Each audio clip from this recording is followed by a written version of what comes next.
Greetings, adventurers, and welcome to Skill Tree, where we learn how to do just about everything. Today, we're going to learn how to LARP. We've got a lot of other stuff going on. Maddie just moved up this way. I am here permanently. Yeah. Thinking about getting ourselves like another office and stuff. So we figured this would be a nice time to just take a little bit of time and talk about everything we've learned about the whole like process of it, all the way up from the common questions we get for how to even get started to everything we've learned about packing and all that kind of jazz. Yeah, we did a lot of workshops recently for people where we kind of talked about how to LARP, basic beginning questions.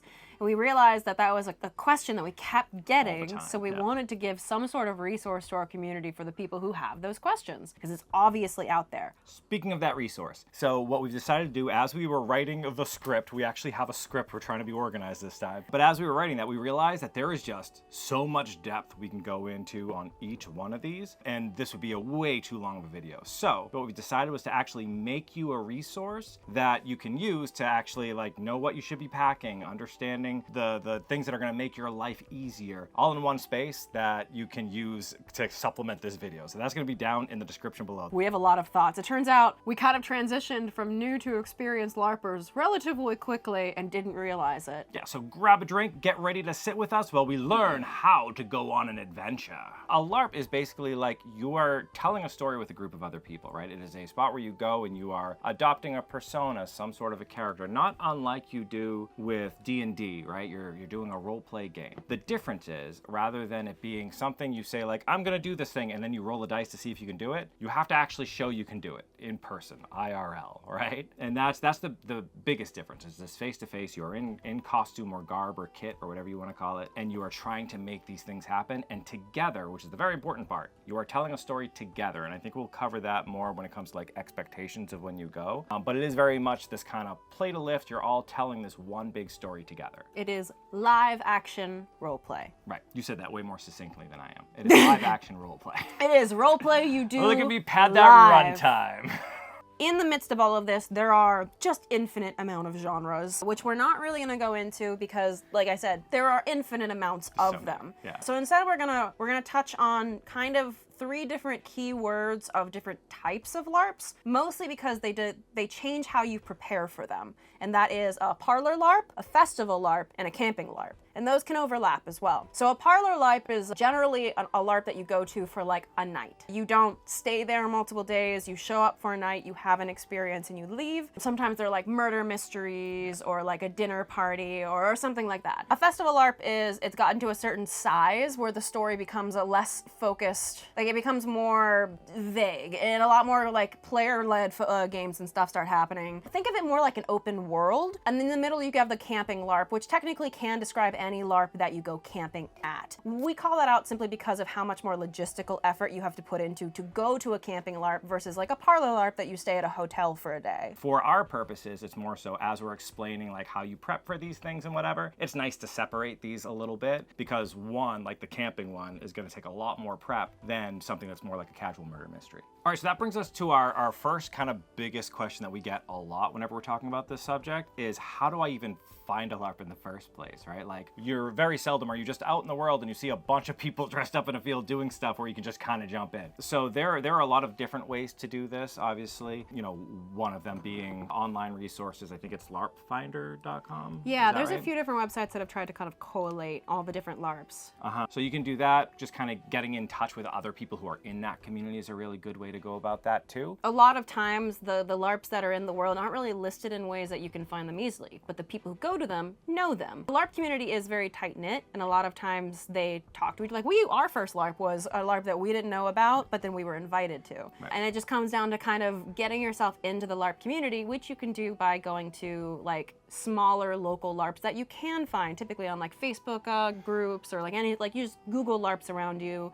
You talk to certain people, you join different online communities. I think it is easy to see the kind of like bigger like festival LARPs that have been going on for a long time and get really excited and invested in those, and then feel like that is your first and only option. I think that was us. Like, we saw Empire LARP in the UK. Yeah. And a laser focus. All I want is this big AAA LARP. I need it to be as grand as humanly possible. But yeah, now that we've been doing it for a while, I don't think that's the right way to start. Because what you can do is you can go to these local LARPs, you can meet people, build friendships, get introduced to the community, learn learn what you like to do at a LARP, build up your costume, build up your everything, and then go to a bigger LARP with a group of friends. That's kind of the entire reason we started the Dendronian camp, is because going to a bigger LARP, going to any LARP, can be a bit scary when you're by yourself. For sure. But taking the time to even reach out to those smaller LARPs beforehand, joining like their Discord groups or their Facebook groups or something, and getting to know them makes a huge difference. The LARP community is super welcoming in almost every part that we've been part of it. When you think of it, you're doing something that is very kind of vulnerable. You're showing up to this place, you're in a field camping with a bunch of strangers,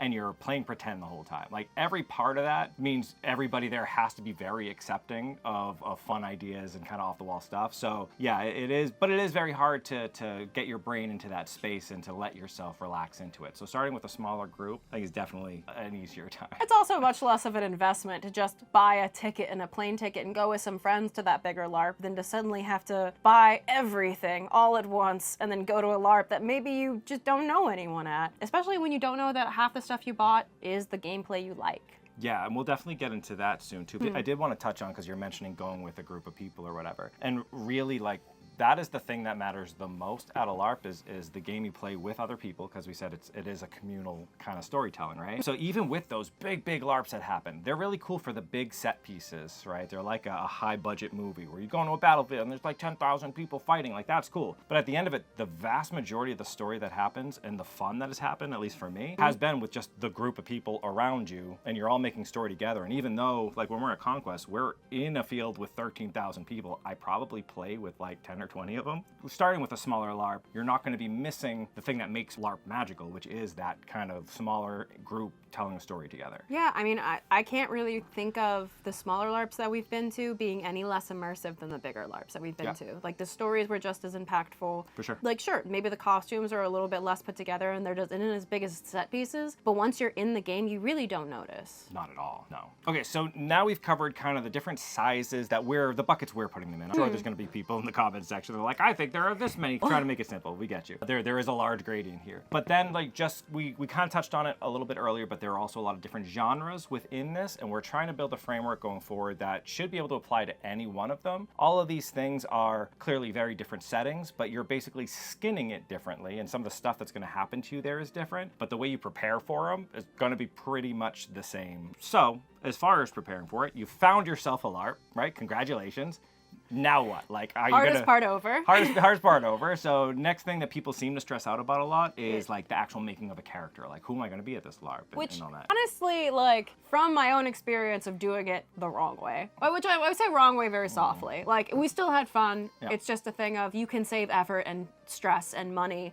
Is every single person I have ever known that tells me about their first experience of going to a LARP says that they went in expecting a certain kind of gameplay to be what they enjoyed, a certain type of character to be what they enjoyed playing, and then they came out of that LARP wanting to, like, play a completely different avenue. Like, they went in wanting to be a warrior, and they came out wanting to be a rogue. We went in wanting to be a merchant, and they came out wanting to be a rogue, because that's how everything always goes. Everyone wants to be a rogue. We wanted to be a diplomat. I was using Evelyn. But yeah, even myself, like, I spent a ton of money and a ton of effort to try and be this big merchant character, and while she did have merchant tendencies, she very much went, like, revolutionary, diplomatic, like, rebel, like, politics. Like, she went very politics. And it just, you don't know what you're going to enjoy until you experience it. And it's such a different experience anyway that you want to set yourself up that you're not making your character kind of get in your own way of discovering what is fun for you. So one of the things that we've started doing is we make characters that are,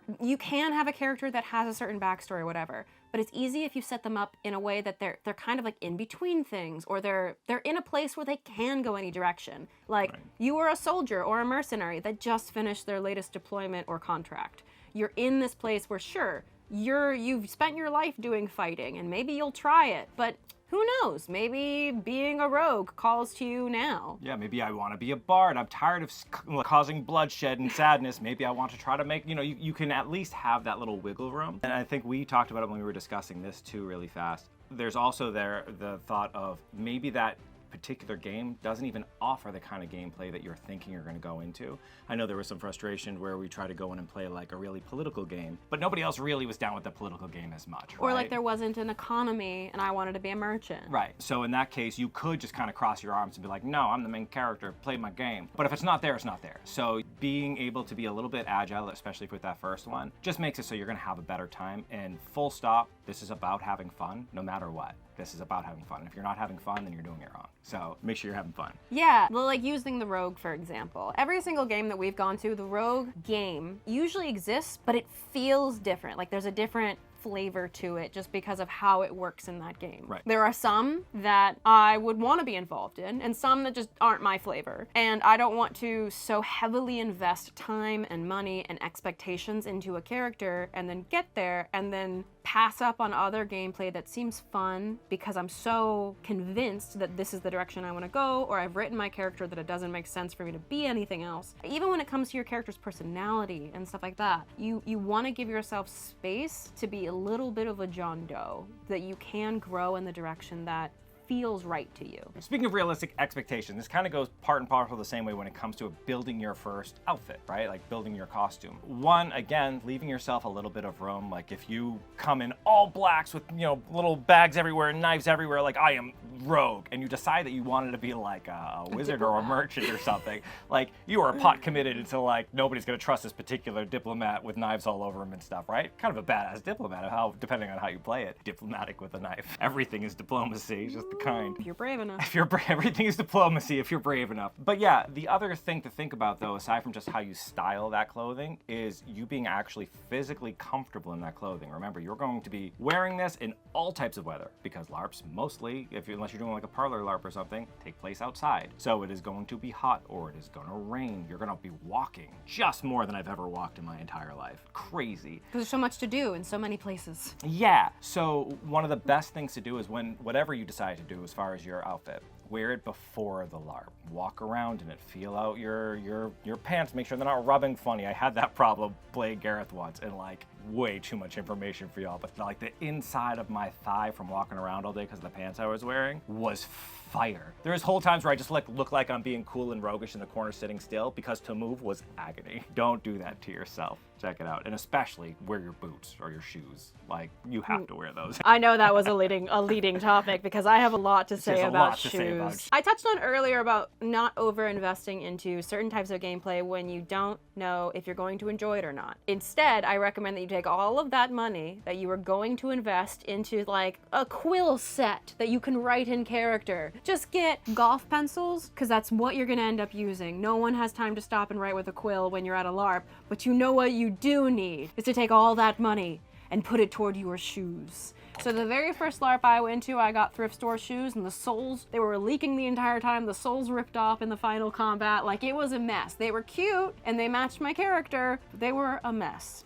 So shoes are the only thing that is almost, like, I wouldn't say impossible, but is the hardest thing to fix when they go wrong in an event. And every single step becomes an issue that you can't solve. It's a reminder of your folly. Yeah, so if you're going to spend money anywhere, get good shoes. And we have recommendations for good shoes. I've tested all of the shoes. I finally convinced you to get them. They're so good. Hold on a second. He's actually been wearing them constantly in his day-to-day just because they're so good. But I want you to look at this shoe. This shoe is clean, smooth, waterproof, comfortable. Slip on no and ties. Off, no ties, nothing for mud to get stuck in. They're a half a size larger than what he would normally wear because when you walk around a lot, your feet swell. They're a little bit expensive, but they're good so shoes. Worth it. Yeah. And they're so comfortable. Like, I think the first time I wore mine was one of the Conquests. And literally over and over again, I was like, randomly, man, these shoes are great. Yeah, you'd notice that, especially if you've had one with bad shoes. Even just the simple things, which we'll talk about, like coming in and out of your tent. Like, you need to take them off because you're going to track mud if it's been raining. Yeah. Or something that you can slide off quickly and put back on without having to sit there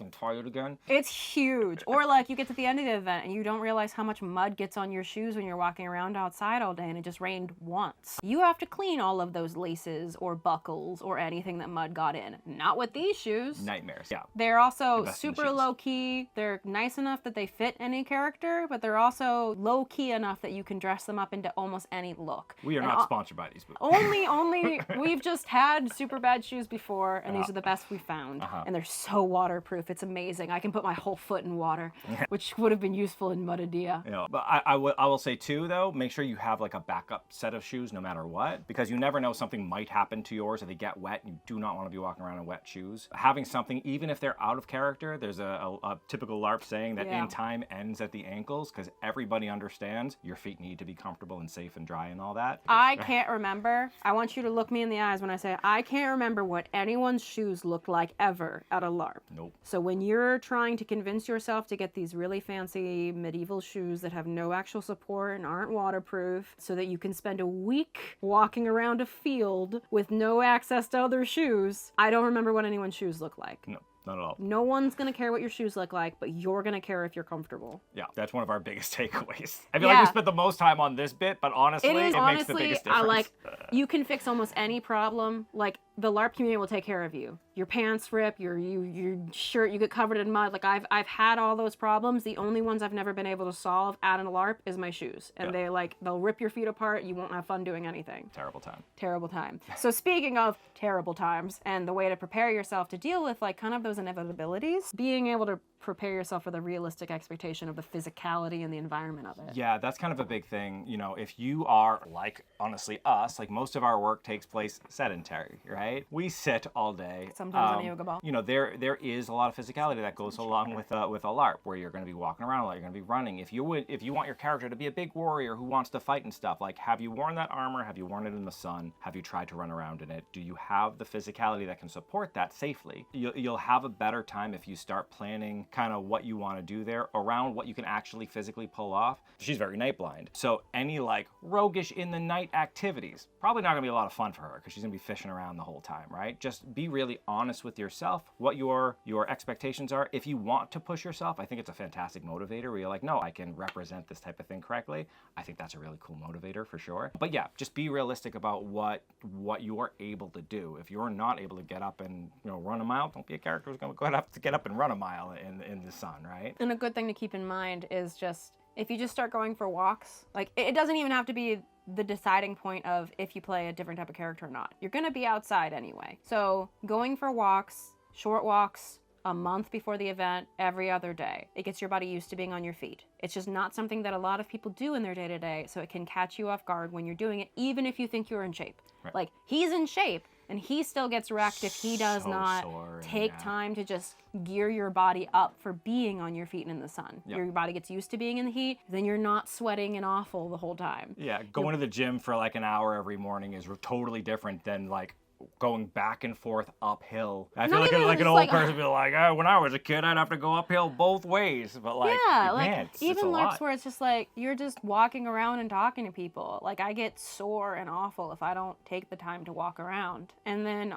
going back to the realistic expectations for your costume is you're gonna be outside. It might rain, it might be hot, it might get cold. Make sure you know where you're going and the realistic knowledge of the environment you're gonna be in, and that you are prepared for those things, even if it means that you can't take certain steps with the costume that you were thinking of doing. Right, yeah. If I were going to a place that is known for being, like there's a LARP in Florida, my cloak looks awesome. I'm not wearing my cloak in like 90-degree heat. It's just it's not happening. Don't let fur or feathers touch your skin. They aren't meant for sweat. I learned that the hard way with Crow. I think it's a thing that most people don't realize is even if it's warm weather, it gets cold at night. Yeah, there's nothing to like retain that heat. So if you're in an open field, come morning, you are freezing. We'll have a lot more stuff about camping in the document. Like, I can feel us wanting to talk about it because we know a lot about it, but it is just a whole depth of something that we could probably go more into detail with like a camping video. So now that we've covered kind of the basics around how to prep for the LARP, what happens once you're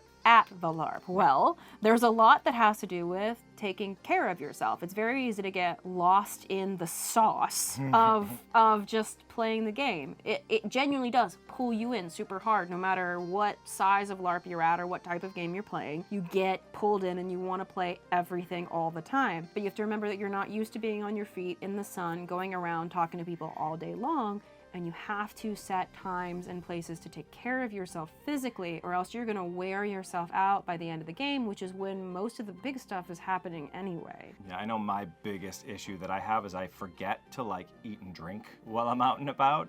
And like forgetting to drink is a huge, make sure you hydrate all the time. You won't realize you're dehydrated until it's far too late. But yeah, long story short, you just want to make sure you are taking care of your physical well-being as much as possible while you're there, and just keep yourself healthy. Actually paying attention to what you need and knowing how to take care of yourself rather than letting yourself getting swept up with life in the game. Speaking of taking care of yourself, I'd like to thank today's sponsor, Function Health. So Function Health is actually really, really cool because it gives you a lot of information about yourself that I think most people don't really get to see ever. I like it so much, so I went and got mine like ready to go. But since Maddie's moved up here and she's gonna be joining me, we got her one too. So she's going to get tested as well, and then we can both have it together. But basically what it is, like a full body check that measures like over 100 different biomarkers. So you're able to check like what your hormones are doing. You can check your heart health, just kind of everything that's going on inside your body. But then you can use that information to actually like make lifestyle changes, like we're talking about, like to take care of yourself. Yeah. A lot of those underlying things, if you don't know what's going on in your body, when you see it, you can then actually be like, oh, actually, this is higher than it should be. Maybe I need to make a little bit of a lifestyle change. Yeah. And it's just cool to be able to take that into your own hands that way. I've actually done like blood tests and stuff like this before. They're actually super useful because you really don't know the like logistics and everything that's going on with you, and they give you a lot of insight that otherwise you just wouldn't have a reason to look. Yeah, and this one's really easy to do because they have over 2,000 different locations that you can go and get the testing done. So the odds are you're right next to one already. So if you're ready to get that data that can help you make healthier choices, there's actually a few ways you can go about this. You can hit up our QR code down here. You can go to functionhealth.com/skilltree100, or just use gift code skilltree100 at sign up to take control of your health today. So yeah, we're super excited to give this a try. I'm excited to get her now that she lives up here. There's so much more you have to worry about your health when you're in like a place with winter. Yeah. So we're really, really eager to show you kind of what ours comes up with. As long as it's not too much information. You don't need to know what's going on inside my body. But what if they want to? I mean, a Patreon exclusive. Patreon gets to know our blood sugar. Yeah. Anyway, so that's physically taking care of yourself kind of health-wise, right? That's a good lead into our next point, is basically like, take the time to go make sure you know what's going on with you. And the same time when you're at a LARP, take the time to like be with yourself, sit down, cool down, like take time for yourself, set some routines and schedules that are kind of like safety measures so you don't get pulled too deeply into stuff. Having those routines built in is a great way to stop you from getting overwhelmed by just the amount of gameplay going around you. Normally around meal times is a great time to just stop being in character, sit, rest, make sure you feel okay when everything like comes down again. Samantha, behave. You're touching on one that's really important to me too, is really taking care of your like emotional and mental health. I'm very much an introvert, and although I really like being around people and doing stuff, it really drains me after a bit, and I need the time to sit and just kind of like have my own thoughts and my own space just to refuel. Other people might see me getting quiet or more lethargic or something, and they might think something's wrong.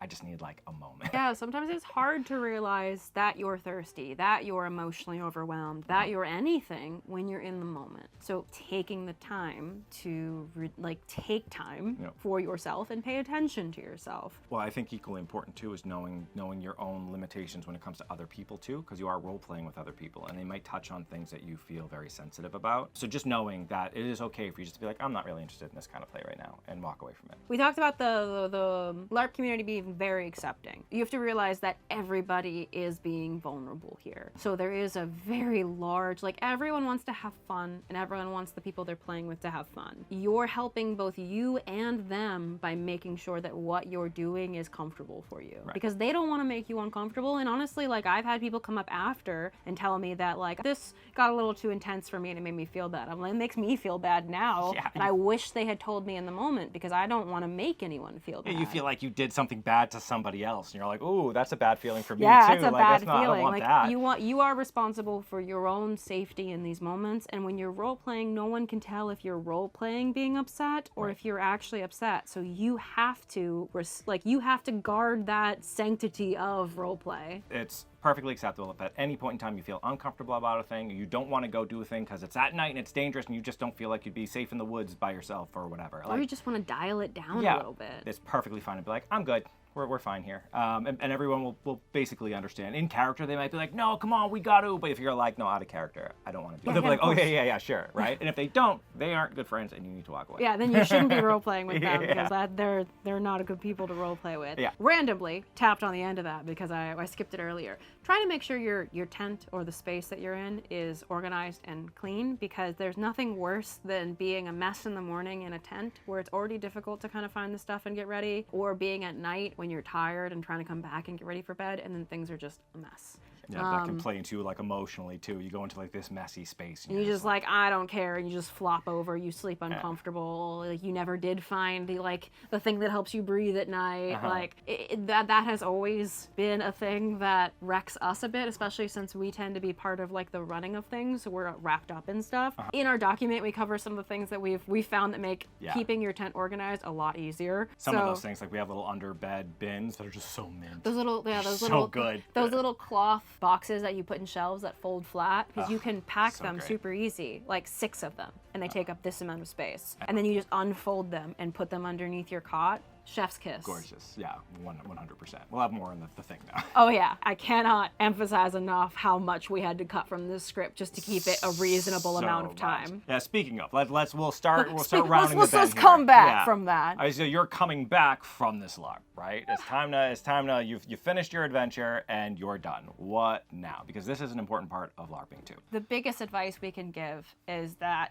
going off of everything we just said, this is going to be more draining than you think it is. It's good in the moment, it really is, but when you come back from it, like when you come back from anything and then it hits you after, this is gonna hit you after. You're gonna be exhausted, you're gonna wanna take some time, all of your stuff's gonna be dirty, you're gonna have to clean it, and you're gonna feel the social disruption, because by day 2 in an event that takes multiple days, that is your world now. And then all of a sudden, you're back in your normal world. You're going back to work and you've got all the like bills are at your door or something, and like you've got all these different responsibilities to do, where 2 days ago you were around a campfire with a bunch of people you really enjoyed. You got really close to Yeah, so it is a hard break in your life right there, and it takes some time, and you want to give yourself that. We recommend making sure to take another day off if you can, to basically give yourself time to take care of yourself, decompress, and put all your stuff through the laundry and pack it away again. And then take care of yourself emotionally, right? Reach out to the community if you're a part of a group or something like that. Because you're going to miss them. You're going to miss them, And you all have stories to tell. Yeah. You're going to hit that emotional LARP drop. You're going to miss them, you're going to miss it, and you're going to need that community again to kind of smooth yourself back to your day-to-day life and get back to the point where you're just excited for next year. Yeah, and that happens pretty quick. You know, the bad feelings start to go away of really missing it, and you start pushing it towards, and you start getting excited for how what am I you're going to do next year. I have a whole year now to fix this part of it and make my costume better, and then it's great. Always like a month before the event, you're like, I'm not done. I'm not ready. And everything turns out fine anyway. Yeah, we just repeat the cycle. I think that's pretty much it. We definitely had to cut a lot, but we wanted to offer it in a way that was actually useful to you guys, rather than kind of like a too long video that you have to dig for information. So please do check out that document. We're gonna put as much as we can into it, as well as like links to specific items that genuinely helped us, descriptions of how they helped us and what problem they solved, in case you want to solve it a different way. I think we should put together an actual like shopping lists that people can Yeah. use. I think that'll be a lot of fun. Yeah, I've linked some stuff to most of the stuff that we got. It's usually stuff that like we had to get last minute, so they should be easy to get. And then let us know the kinds of stuff that we covered that you'd want to deeper dive into. Oh, and if you're looking for a LARP to go to, Brandywine, the second year worth of the Brandywine Festival, in which you are a hobbit in the Shire, is coming up. The tickets have gone on sale. They're already almost like half gone, so you kind of want to jump on if you can. But yeah, we have a link in the description below as well if you want to check that out. It takes place October, what was it, 4th through the... 1 through the 4th? 1 through the 4th. Yeah, 1 through the 4th. That's a great LARP for new players, because the community is super welcoming. So good, the game is relatively low stakes because you're hobbits,